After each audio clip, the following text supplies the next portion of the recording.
एथर कंटामाल आउ बहुत दीटाक seat Bharatiya Janata party जितिबा स्पष्ट ता सह कंधमाल लोकसभा रे भारतीय जनता पार्टी रो विजय सुनिश्चित लोक नरेंद्र मोदी संगे सीधा जोड़ी हवा चाहते भाया मीडिया नुहे नरेंद्र मोदी विश्वसनीयता ओडिशा रे सर्वाधिक लोकसभा लोक मन बनइले जे आम सीधा सीधा बीजेपी एमपी मान को जितेबा जदि मोदी 10 वर्ष रे कांग्रेस रो पूर्व 10 वर्ष तुलन रे कांग्रेस वाला देइथिले 4 रु 14 भितर ओडिशा को 3 लाख कोटी टंका नरेंद्र मोदी देले 18 लाख कोटी टंका थरे जणे एमपी थिले आउ थरे 8 जण एमपी थिले एथरा जदि ओडिशा रे 21 को 21 एमपी जितिबे ताले ओडिशा रो विकास रो काम त्वरान्वित हबो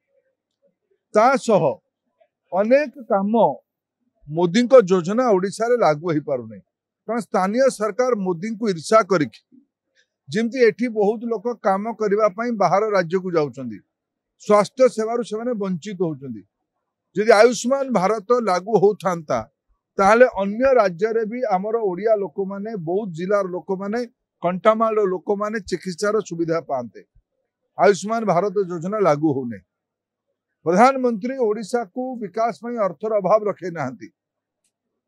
10,000 कोटी टंका घरे घरे पीवा पानी लागिबा पई पैसा देले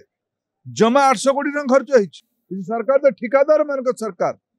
बाहर राज्य ठिकादार मान को ठिका बांटिबा ओडिया लोक मान को हताश करिवार ये सरकार एटी शिक्षा व्यवस्था भुसुड़ी पड़ी सरकारी डाक्तरखाना रे डाक्तर नाहंती ओडिशा रे कुपोषण जातीय हार रे तुलना रे सबुठु अधिका ओडिशा रे घरे घरे पीवा पानी मुंदे नहीं मार्च मास रे ओडिशा रे हईजा हुए मोदी को अनुजाई डबल इंजिन सरकार भी एथर ओडिशा रे हबो ये स्पष्ट संकेत एथर ओडिशा निर्वाचन रे प्रचार आरंभ रु मिलिबा आरंभ करिछि